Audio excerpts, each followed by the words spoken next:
Hello everyone, welcome to prep task. आज हम लोग की ये क्लास 6 है। आज हम लोग बात करने वाले हैं सिस्टमैटिकली इम्पोर्टेंट बैंक की, और साथ ही साथ हम बात करेंगे स्मॉल फाइनेंस बैंक की और पेमेंट बैंक की। जो लोग हमारे साथ पहली बार जुड़ रहे हैं उन्हें बता दूं, 999 का कोर्स है हमारा बैंक फाइनेंशियल अवेयरनेस का। फुल कोर्स है ये जो कि अभी इस समय टोटली फ्री चल रहा है। ये हर सुबह 8 बजे आपका ये क्लास चलती है, तो आप आइए इस क्लास को ज्वाइन कीजिए और चैनल को जरूर सब्सक्राइब कर लीजिए। साथ ही साथ जो लोग भी इस वीडियो को देख रहे हैं किसी भी ग्रुप में जुड़े हों, उस ग्रुप में इस वीडियो को शेयर कर दीजिए। तो चलिए शुरू करते हैं आज की क्लास। नमस्कार दोस्तों, मैं हूं सौरभ पांडे। आप मुझे मेरे इंस्टाग्राम पर फॉलो कर सकते हैं सौरभ पांडे ऑफिशियल से, और साथ ही साथ आप मुझे टेलीग्राम चैनल पे भी फॉलो कर सकते हैं सौरभ पांडे ऑफिशियल से। वन मोर थिंग, हमारा ग्रुप है IBPS RRB स्केल 2 का, जहां पर जुड़ करके आप अपनी कोई भी क्वेरी हो regarding IBPS RRB clerk PO या स्केल 2-3 के, आप यहां पर अपनी क्वेरी को पूछ के दूर कर सकते हैं। और इसी ग्रुप में हमारे में प्रैक्टिस चल रही है क्वेश्चंस की, फाइनेंशियल अवेयरनेस की, तो आप इस ग्रुप से जुड़ करके अपने फाइनेंशियल अवेयरनेस की प्रैक्टिस भी कर सकते हैं। One more thing, prep task हमारा टेलीग्राम चैनल है, इससे आप जुड़ते हैं तो आपको फ्री ऑफ कॉस्ट सभी स्टडी मटेरियल प्रोवाइड कर दिए जाएंगे। तो चलिए शुरू करते हैं आज का class. Now, systematically important bank ये क्या होते हैं? तो फर्स्ट ऑफ ऑल जो इसकी डेफिनेशन है वो क्या है? These are too big to fail. ये इतने बड़े होते हैं कि इनका फेल होना संभव नहीं माना जाता है, यानी कि अगर ये फेल हो रहे हैं तो ज़रूर कुछ बड़ी बात है। ठीक है, तो a bank is a systematically important bank. ये बैंक जो है वो सिस्टमेटिकली इम्पॉर्टेंट क्यों हो जाते हैं? क्योंकि ये अपने साइज़ के हिसाब से या क्रॉस ज्यूरिडिक्शन एक्टिविटीज़, इनके जो अधिकार क्षेत्र होते हैं ये कभी कभी कुछ ज़्यादा बड़े हो जाते हैं। कहने का मतलब क्या है? सपोज़ कीजिए कि कोई बैंक है जो एक पर्टिकुलर एरिया में इंडिया में है, और इसकी जो एक्टिविटीज़ हैं ये इंडिया से भी बाहर अब होने लगी हैं। ओके, इंडिया से भी बाहर ज़्यादा होने लगी हैं। तो ये क्रॉस ज्यूरिडिक्शन, अपना जो इसका जो अधिकार क्षेत्र था उससे कहीं बाहर ये जाने लगा है। तो क्रॉस ज्यूरिडिक्शन एक्टिविटीज़ से भी मतलब इसका निर्णय होता है कि ये सिस्टमेटिकली इम्पॉर्टेंट है। लैक ऑफ सब्स्टिट्यूटेबिलिटी, मतलब कहने का क्या है इसके? लैक ऑफ सब्स्टिट्यूटेबिलिटी का मतलब होता है कि अगर इसका कोई सब्स्टिट्यूट ना मिले, ओके, इतना बड़ा हो चुका है कि इसका कोई सब्स्टिट्यूट नहीं है, तो ये सिस्टमेटिकली इम्पॉर्टेंट हो चुका है। इंटरकनेक्टेडनेस, उस प्रॉपर बैंक की जो इंटरकनेक्टेडनेस है ये इतनी बड़ी हो चुकी है कि इसको अब जल्दी रिप्लेस करना पॉसिबल नहीं है। तो ये सारी चीज़ों को देखते हुए जो है उसको हम सिस्टमेटिकली इम्पॉर्टेंट बैंक बोलते हैं। ओके, अच्छा, सिस्टमेटिकली इम्पॉर्टेंट बैंक का जो डिसीज़न होता है वो बकेट क्राइटेरिया के बेसिस पर होता है। ठीक है, जैसे सिस्टमेटिकली इम्पॉर्टेंट बैंक जो होता है वो टोटली जो है आपके पाँच बकेट्स में डिवाइड किया गया है। ठीक है, अच्छा, ये क्यों, मतलब ऐसा क्यों डिवीज़न है इसका? देखिए, ये बेस्ड होता है हायर लॉस एब्जॉर्बेंसी पे। जितने एबव बकेट में होगा, जितने बड़े बकेट में होगा, उसकी उतनी हायर लॉस एब्जॉर्बेंसी होगी। कोई लॉस हो रहा है तो वो उसको एब्जॉर्व कर सकता है। अच्छा, सिस्टमेटिकली इम्पॉर्टेंट बैंक की एक और ख़ास बात है कि अगर ये बैंक्स जो है वो गिरने लगेंगे, इसका मतलब है कि गवर्नमेंट को इनको सपोर्ट करना बहुत ज़रूरी है। क्यों? क्योंकि ये गिरेंगे अगर, तो ये पूरी इकॉनमी को हिला के रख सकते हैं। इधर इट इज़ वर्ल्ड इकॉनमी हो, या फिर हम कहें कि किसी कंट्री की इकॉनमी हो। ओके, तो इस पर त्वरित कार्रवाई करते हुए सरकार को इस पर ध्यान देना चाहिए। ठीक है, आगे देखते हैं इसमें। तो हमने कहा कि इसमें 5 बकेट हैं, बकेट 1 से लेकर के बकेट 5 तक। जितना बड़ा बकेट होगा, मैंने बोला higher the bucket better is the bank, जितने बड़े बकेट में वो जाएगा उतना बड़ा उसका बैंक होगा। देखते हैं आगे। नाउ देखिए, अब हम बात कर लेते हैं types of systematically important bank की। तो आपको पता चल रहा होगा यहाँ 2 तरह के ही सिस्टमेटिकली इंपॉर्टेंट बैंक होते हैं। पहला GSIBs, यानी कि globally systematically important bank. Global systematically important bank होता है जिसे हम GSIB के नाम से जानते हैं। ठीक है, ये क्या होता है? इसकी इंपॉर्टेंस वर्ल्ड में होती है, ये वर्ल्ड में बहुत ज़्यादा इंपॉर्टेंस रखता है। नाउ सेलेक्टेड बाय, इसको सेलेक्ट कौन करता है? इसको सेलेक्ट करता है फाइनेंशियल स्टेबिलिटी बोर्ड, FSB। ठीक है, FSB 2009 में ये बना था FSB। एफएसबी जो है वो क्या करता है, ये नॉर्म्स को सेट करता है, ठीक है। किसके साथ, बीसीबीएस के साथ मिल करके एक स्टैंडर्ड सेट करता है कि किसे हम ग्लोबल सिस्टमेटिकली इंपॉर्टेंट बैंक्स बुला सकते हैं, इसका यही काम ही है, ठीक है।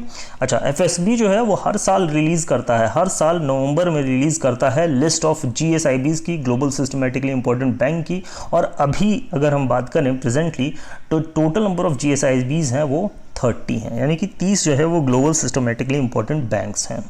आगे देखते हैं, दूसरा टाइप की बात करें तो वो है डोमेस्टिक सिस्टमेटिकली इंपॉर्टेंट बैंक, यानी कि डीएसआईबीज़। ये हर कंट्री के अपने अलग अलग बैंक होते हैं, ठीक है, और इनका जो असर होता है वो एक कंट्री के लिए बहुत इंपॉर्टेंट होता है। जैसे जीएसआईबी जो है एक वर्ल्ड के लिए बहुत इंपॉर्टेंस रखता है, वैसे ही जो बैंक है, जो डीएसआईबी है, वो अपने कंट्री के लिए बहुत इंपॉर्टेंस रखता है, ओके, एक पर्टिकुलर कंट्री की। और ये इसको जो चलाने वाला कौन है, या इसके जो देखरेख करने वाला है, वो सेंट्रल बैंक होता है उस कंट्री का।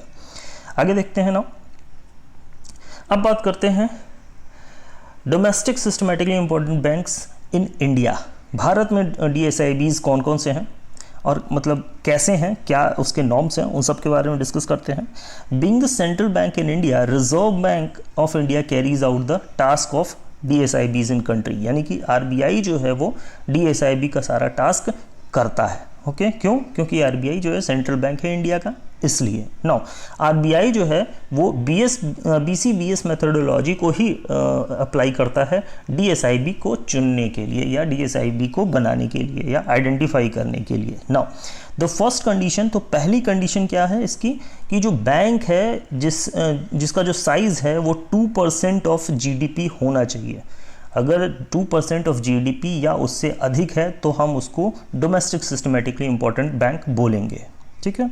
नाउ और भी कुछ क्राइटेरिया हैं, तो हम कहेंगे कि टोटल जो है वो 4 क्राइटेरिया होते हैं जिन पर जो है वो आरबीआई सेलेक्ट करता है कि हाँ ये डीएसआईबीज़ हैं। पहला आपको मैंने बताया था साइज़ के बारे में, सेम बीसीबीएस का ही कंडीशन है, तो साइज़, देन इंटरकनेक्टेडनेस, दोनों बातें मैं बता चुका हूँ, जितना बड़ा होगा उतना वो जितना बड़ा बैंक होगा उतना ही वो डीएसआईबीज़ में सेलेक्ट होने के चांसेस उसके बढ़ते रहेंगे। इंटरकनेक्टेडनेस, जितना ज़्यादा इंटरकनेक्टिविटी होगी उसकी, वो भी। आगे देखते हैं सब्स्टिट्यूटेबिलिटी का मतलब मैंने आपको बताया था कि जिसका रिप्लेसमेंट पॉसिबल नहीं है, तो वो भी बहुत इंपॉर्टेंट होगा।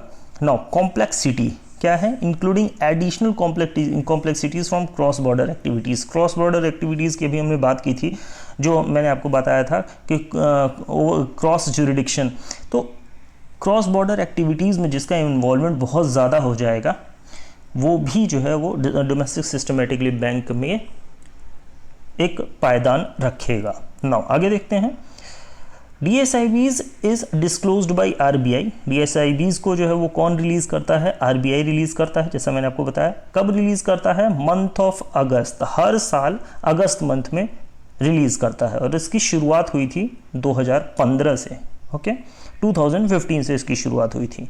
अब बात कर लेते हैं list of DSIBs, domestic systematically important bank की। तो आप देखेंगे कि अभी जो है वो हमारे वहाँ भारत में 3 डीएसआईबीज़ हैं, ठीक है। तो डीएसआईबीज़ ऑफ इंडिया कौन कौन है देखते हैं।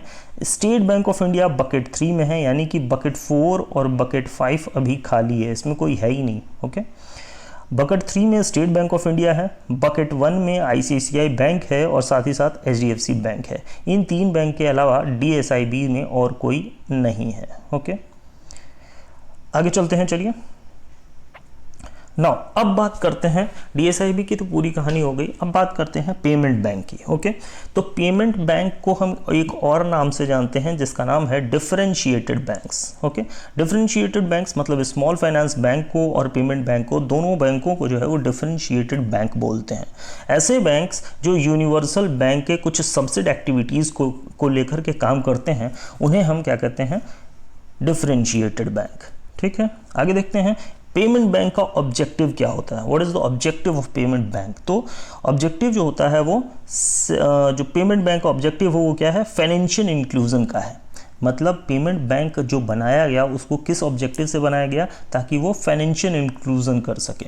नाउ जैसे स्मॉल सेविंग अकाउंट्स को वो ओपन कर सकें, ठीक है। आगे देखते हैं, पेमेंट और रेमिटेंसेस कर सके। पेमेंट आपको मैंने बताया था, पेमेंट बैंक है तो पेमेंट तो करेगा ही करेगा, तो पेमेंट और रेमिटेंसेस सर्विसेज कर सके।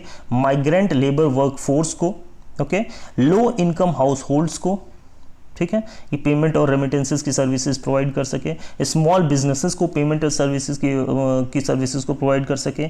अनऑर्गेनाइज सेक्टर्स को कर सके, ठीक है, और भी इसी तरह की एंटिटीज को कर सके।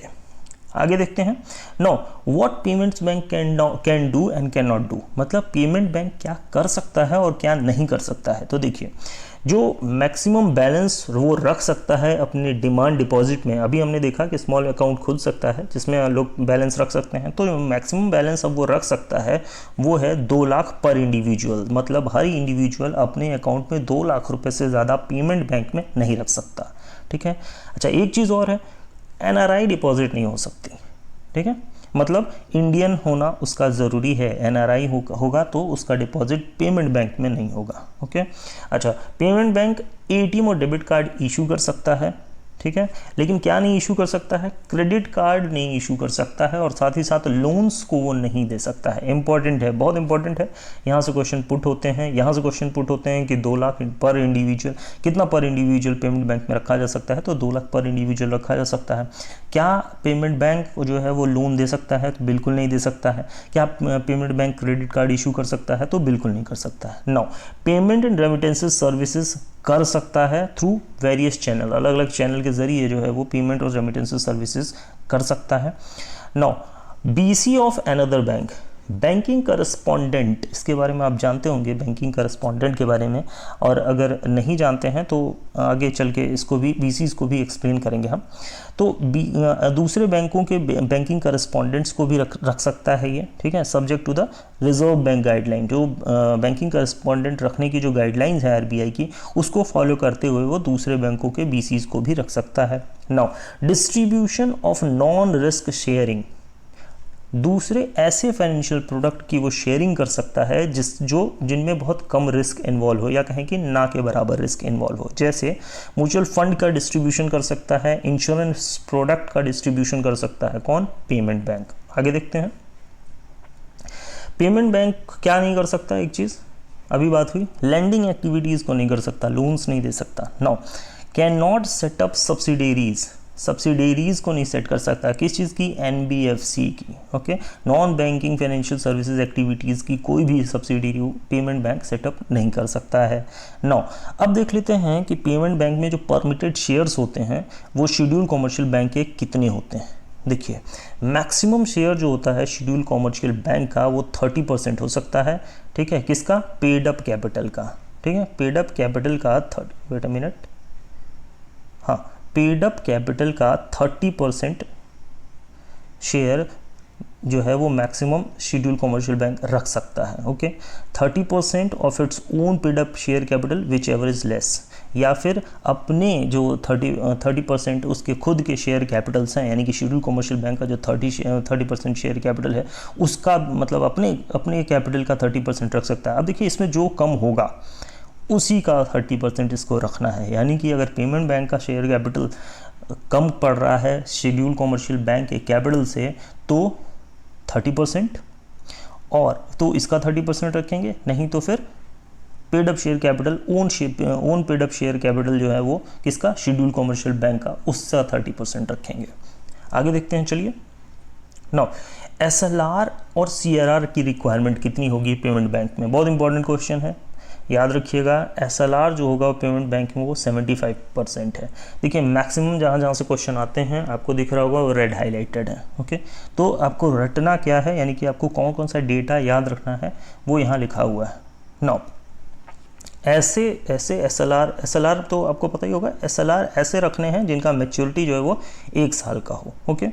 आगे देखते हैं, रेस्ट ऑफ द डिपॉजिट, जो बाकी डिपॉजिट बच रहा है 75% तो SLR में लग गया, जो बाकी डिपॉजिट्स हैं उनको कहाँ रखना है, in current and time fix deposits with other schedule commerce, दूसरी शेड्यूल कॉमर्शियल बैंक्स के साथ 25% डिपॉजिट उनको रखना है, that was in current and time fix deposits. Current और टाइम फिक्स डिपॉजिट वाले जो भी हैं उनकी बात कर रहे हैं हम, वो दूसरे शेड्यूल कमर्शियल बैंक्स में रखना है। किस लिए रखना है? For operational purposes and liquidity management. अगर लिक्विडिटी में कोई प्रॉब्लम हो जाए तो दूसरे यानी कि शेड्यूल कमर्शियल बैंक से उठा करके हम वो अपना पैसा यूज़ कर लें।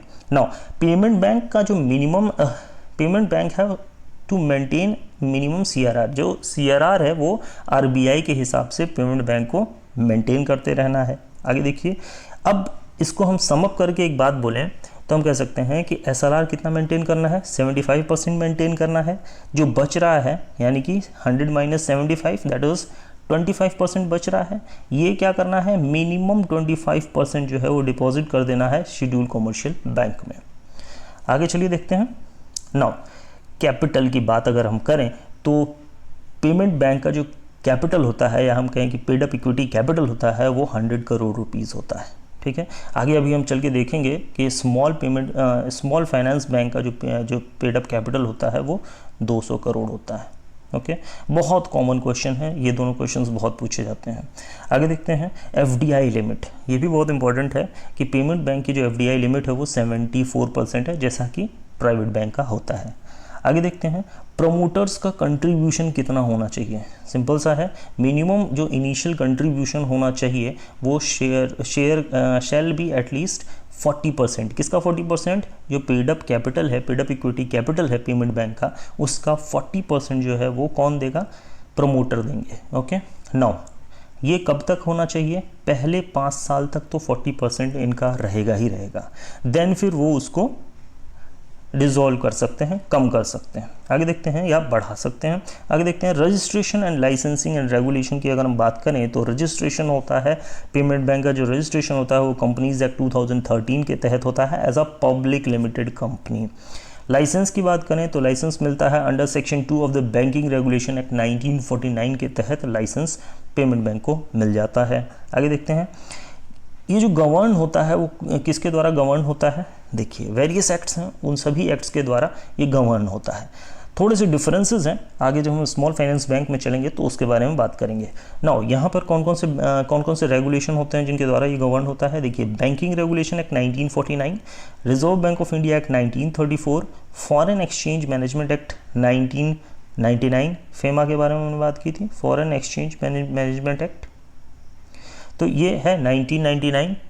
अच्छा, payment and settlement system act 2007, deposit insurance and credit guarantee corporation act 1961, इन सभी एक्ट के तहत जो है वो पेमेंट बैंक को डील किया जाता है। नाउ वोटिंग राइट्स की अगर हम बात करें तो वोटिंग राइट्स में आप देखिए कि जो भी इंडिविजुअल होते हैं या जो भी शेयर होल्डर्स इन्वॉल्व होते हैं उनको 10% की वोटिंग राइट्स होती है, जो कि 26% तक बढ़ाई जा सकती है as per the RBI, phased manner में बढ़ेगा, RBI के हिसाब से बढ़ेगा। ओके, बहुत छोटी छोटी चीज़ें हैं। वोटिंग राइट्स बहुत मतलब इस पे क्वेश्चंस कम आते हैं, लेकिन आपको याद रखना चाहिए 1-2 बार ऐसे क्वेश्चंस को देखा गया है। चलिए आगे देखते हैं। Now the payment bank will be required to use, जी हाँ, पेमेंट बैंक को पेमेंट बैंक नाम का शब्द यूज़ करना है ताकि वो और पब्लिक सेक्टर बैंक से और भी या दूसरे बैंक्स हैं बैंकों से अपने नाम को वो अलग कर सकें। ठीक इसी तरह से हम देखेंगे कि स्मॉल फाइनेंस बैंक भी जो है वो SFB उनको यानी कि स्मॉल फाइनेंस बैंक का नाम उनको इस्तेमाल करना होगा, जिस तरह से पेमेंट बैंक को नाम अपना इस्तेमाल करना है डिफ्रेंशिएट करने के लिए। आगे देखते हैं when the payment bank reaches, अब देखिए एक बड़ा इंपॉर्टेंट चीज़ है कि जब पेमेंट बैंक का जो नेटवर्थ है वो 500 करोड़ हो जाएगा तब उसे सिस्टमेटिकली इम्पॉर्टेंट की कैटेगरी में डाल दिया जाता है। इसीलिए हमने आज आपको सिस्टमेटिकली इम्पॉर्टेंट बैंक के बारे में बताया। नाउ अब अगर ये सिस्टमेटिकली इम्पॉर्टेंट बैंक में आ जाएगा तो इसकी जो ओनरशिप होगी वो डाइवर्सिफाइड होगी, देन इसकी लिस्टिंग होना बहुत ज़रूरी हो जाएगा। यानी कि जो ओनरशिप होगी उसको डाइवर्सिफाई करना और इसकी लिस्टिंग करना बहुत ज़रूरी हो जाएगा। कब तक? 3 years of reaching that net worth, मतलब उस लेवल पर जो वो पहुंच रहा है तो 3 साल के अंदर अंदर उसकी ओनरशिप डाइवर्सिफाई हो जानी चाहिए और साथ ही साथ उसकी लिस्टिंग हो जानी चाहिए। आगे देखते हैं the payment bank will be required to have at least जी हाँ, पेमेंट बैंक का जो है वो 25% जो है वो फिजिकल एक्सेस पॉइंट होना चाहिए, इंक्लूडिंग बीसीज, यानी कि बैंकिंग करस्पॉन्डेंट्स जो है वो जो रूरल सेंटर्स हैं उनके साथ साथ 25% उनका फिजिकल टच पॉइंट होना चाहिए। क्यों ऐसा होना चाहिए? क्योंकि आरबीआई नहीं चाहता है कि जो पेमेंट बैंक है वो एक वर्चुअल बैंक बन के रह जाए, इसलिए कम से कम 25% उनके टच पॉइंट्स होने चाहिए, फिजिकल टच पॉइंट्स होने चाहिए। नाउ एक बहुत इंपॉर्टेंट क्वेश्चन जो बनता है वो ये है कि first payment bank in India कौन है? तो आंसर आपको क्लियर होगा, एयरटेल पेमेंट बैंक जो है वो पहला पेमेंट बैंक हुआ इंडिया में। इंपॉर्टेंट क्वेश्चन है, इसको भी आप याद रखिएगा। चलिए आगे देख लेते हैं आप। नाउ अब बात करते हैं स्मॉल फाइनेंस बैंक की, एसएफबी की। तो स्मॉल फाइनेंस बैंक का ऑब्जेक्टिव क्या था? बिल्कुल वही ऑब्जेक्टिव था जो पेमेंट बैंक का ऑब्जेक्टिव था। जी हाँ, फाइनेंशियल इंक्लूजन इसका भी ऑब्जेक्टिव था। नाउ इसके आप कह सकते हैं कि व्हीकल्स को सेविंग व्हीकल्स को सेव करने के लिए जो है वो ये बनाया गया था। आगे देखेंगे, जैसे आप देखेंगे कि सप्लाई ऑफ क्रेडिट, ठीक है, क्रेडिट की सप्लाई करने के लिए इसको बनाया गया, यानी कि स्मॉल फाइनेंस बैंक को। आप देखेंगे कि अभी हम बात कर रहे थे जब पेमेंट बैंक की, तो पेमेंट बैंक में क्रेडिट नहीं अलाउ था, ओके, यानी कि आप लेंडिंग नहीं कर सकते थे, ठीक है, लोनिंग नहीं कर सकते थे। लेकिन स्मॉल फाइनेंस बैंक सारी एक्टिविटीज़ जो है वो एज अ बैंक की तरह कर सकता है। देखिए, क्रेडिट कर सकता है ये किसको? स्मॉल बिजनेस यूनिट्स को क्रेडिट दे सकता है, स्मॉल मार्जिनल फार्मर्स को दे सकता है, माइक्रो एंड स्मॉल इंडस्ट्रीज़ को दे सकता है, अनऑर्गेनाइज सेक्टर को दे सकता है, even technology low cost operation के साथ, यानी कि जो लो कॉस्ट ऑपरेशन है, लो कॉस्ट ऑपरेशन के साथ जो है इन सभी को वो क्रेडिट की सुविधा दे सकता है। देखते हैं स्कोप ऑफ एक्टिविटीज़ को, एक्सेप्टेंस ऑफ डिपॉजिट्स की बात करते हैं हम, ओके। तो हम क्या कर रहे हैं? स्कोप ऑफ एक्टिविटीज़ की अब बात करने जा रहे हैं। देखिए, एक्सेप्टेंस ऑफ डिपॉजिट्स जो अभी हमने बात की थी, सेम चीज़ है कि वो डिपॉजिट का एक्सेप्टेंस भी कर सकता है और लेंडिंग भी कर सकता है, ठीक है। लेकिन कहाँ कहाँ कर सकता है? जैसा कि मैंने यहाँ समझाया था वही सारी चीज़ें लिखी हुई हैं कि स्मॉल बिजनेस यूनिट्स को कर सकता है, एक्सेप्टेंस कर सकता है उसकी डिपॉजिट्स को, या उसको लेंडिंग भी कर सकता है। ठीक उसी तरह स्मॉल मार्जिनल फार्मर्स को, माइक्रो स्मॉल इंडस्ट्रीज़ को, अनऑर्गेनाइज सेक्टर को, इन सभी चीज़ों को ये कर सकता है। अच्छा, एक चीज़ और ख़ास बात ये क्या है कि स्मॉल फाइनेंस बैंक की कोई ऑपरेशन में, यानी कि एरिया ऑफ ऑपरेशन में कहीं भी कोई रेस्ट्रिक्शन नहीं है, ओके। चलिए अब आगे देखते हैं। नाउ एलिजिबल प्रमोटर्स कौन कौन से हो सकते हैं, यानी कि ऐसे कौन से लोग हैं जो स्मॉल फाइनेंस बैंक को ओपन कर सकते हैं या उसमें अपना शेयर इन्वॉल्व कर सकते हैं, उसके बारे में बात करते हैं। देखिए, कोई भी रेजिडेंट इंडिविजुअल जिनको 10 साल का एक्सपीरियंस हो बैंकिंग एंड फाइनेंस का, वो इसमें इन्वॉल्व हो सकता है, ठीक है। आगे देखिए, एग्जिस्टिंग एनबीएफसी, जो भी एनबीएफसी हैं या माइक्रो फाइनेंस इंस्टीट्यूशंस हैं या लोकल एरिया बैंक है, ठीक है, ये सभी क्या होते हैं? ये सभी चाहें तो अपने आप को कन्वर्जन में ला सकते हैं स्मॉल फाइनेंस बैंक के, ठीक है, after complying with all legal regulatory requirements. जितने भी लीगल रेगुलेटरी रिक्वायरमेंट्स हैं उन सबको मानते हुए ये भी कन्वर्जन के लिए रिक्वेस्ट कर सकते हैं और बन सकते हैं। चलिए आगे देखते हैं कि कौन नहीं कर सकता। तो देखिए, जो लार्ज पब्लिक सेक्टर एंटाइटीज़ हैं वो नहीं कर सकते, ऐसे इंडस्ट्रियल बिजनेस हाउसेज जो बहुत बड़े हैं वो नहीं कर सकते, जो कि जैसे कि एनबीएफसीज भी, अगर बहुत बड़ी एनबीएफसी है तो वो भी अप्लाई नहीं कर सकती इसके लिए। एंड ये सभी जो है वो can not open small finance bank, ये सभी जो है वो स्मॉल फाइनेंस बैंक को ओपन नहीं कर सकते। नाउ प्रमोटर जो है वो क्या होने चाहिए, या प्रमोटर ग्रुप जो है वो फिट और प्रॉपर होने चाहिए and running their business for last 5 years, 5 साल तक जो है, जो भी प्रमोटर है या प्रमोटर ग्रुप है वो 5 साल तक एक प्रॉपर और फिट तरीके से अपने बिजनेस को रन कर रहा हो, तो ऐसा प्रमोटर जो है वो एलिजिबल है इस काम के लिए। किस काम के लिए? एसएफबी को ओपन करने के लिए। नाउ कैपिटल, यानी कि मिनिमम कैपिटल जो होता है एसएफबी का, वो कितना होता है? 200 करोड़। आपको मैंने पहले ही बताया था, पेमेंट बैंक का जो मिनिमम कैपिटल था वो कितना था भाई? पेमेंट बैंक का जो मिनिमम कैपिटल था वो 100 करोड़ था, ठीक है, और स्मॉल फाइनेंस बैंक यानी कि एसएफबी का 200 करोड़ है। ये दोनों बहुत इंपॉर्टेंट चीज़ है, याद रखिएगा। थोड़ी थोड़ी डिफरेंसेस आपको बीच बीच में बताते रह रहा हूँ। पेमेंट बैंक जो है ओके वो क्या नहीं कर सकता है, वो क्रेडिट कार्ड इशू नहीं कर सकता है, ठीक है, साथ ही साथ वो लेंडिंग एक्टिविटीज़ नहीं कर सकता है। लेकिन एसएफबी क्या कर सकता है, एसएफबी आपका क्रेडिट कार्ड भी इशू कर सकता है और साथ ही साथ लेंडिंग भी कर सकता है। तो दोनों चीज़ यहाँ पर इंपॉर्टेंट है, आपको जानना चाहिए, डिफरेंस थोड़े बहुत याद रखने चाहिए। आगे देखते हैं। नौ, इसकी भी जो एफडीआई लिमिट है वो कितनी है, 74% है, जैसा कि प्राइवेट बैंकों में है।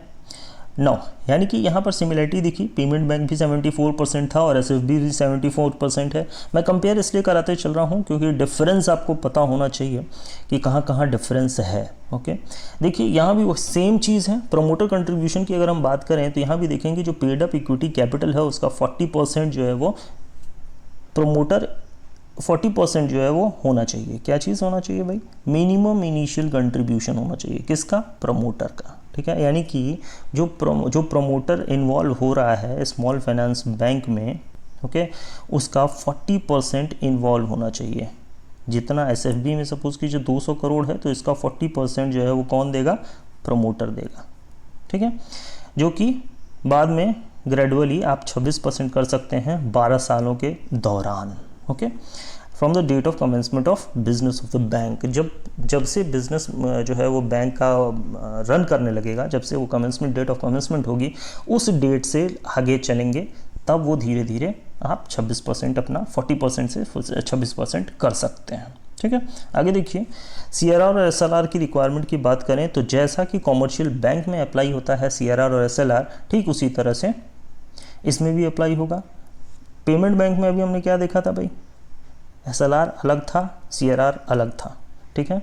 आगे देखते हैं, लोन्स एंड एडवांसेस की अगर हम बात करें तो एसएफबी जो है वो अपने 75%, ठीक है, SFB must extend 75% of its ANBC to priority sector lending. SFB जो है वो 75% जो है वो पीएसएल में देगा, ओके, 75% पीएसएल में देगा, किसका, एएनबीसी का। अब आप थोड़ा कंफ्यूज हो रहे होंगे कि एएनबीसी क्या है, that was adjusted net bank credit क्या है। तो अभी के लिए आप सिर्फ इतना ही समझिए कि एएनबीसी जो है,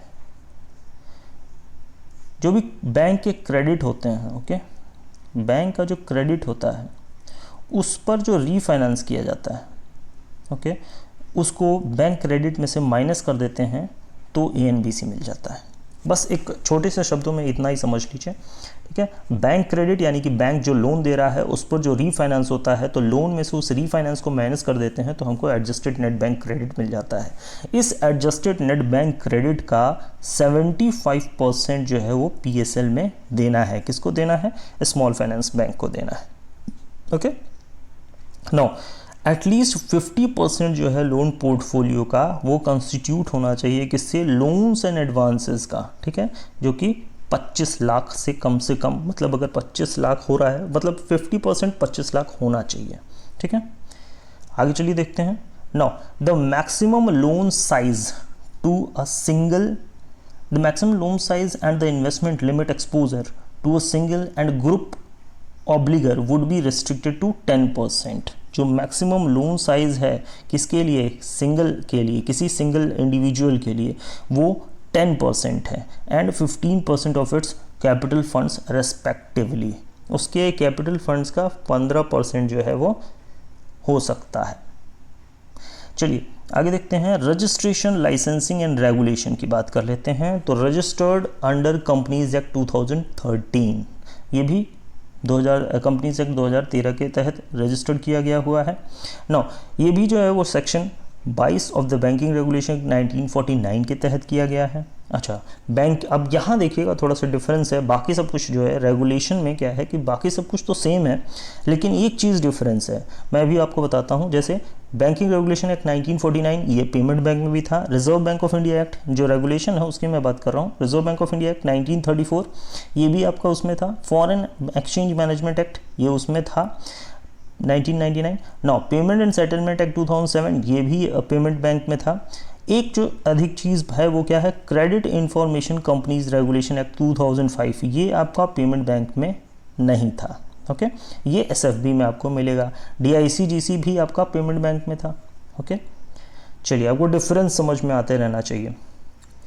आगे बात करते हैं वोटिंग राइट्स की। बात करें तो सेम उसी तरह क्या है कि इंडिविजुअल को 10% वोटिंग राइट मिलती है और 26% तक फेज्ड मैनर में बढ़ती है आरबीआई के अनुसार। आगे देखें कि स्मॉल फाइनेंस बैंक जो है वो बिजनेस करेस्पॉन्डेंट अपना रख सकता है, ठीक है, खुद का बिजनेस करेस्पॉन्डेंट रख सकता है, दूसरे बैंक का नहीं रख सकता है।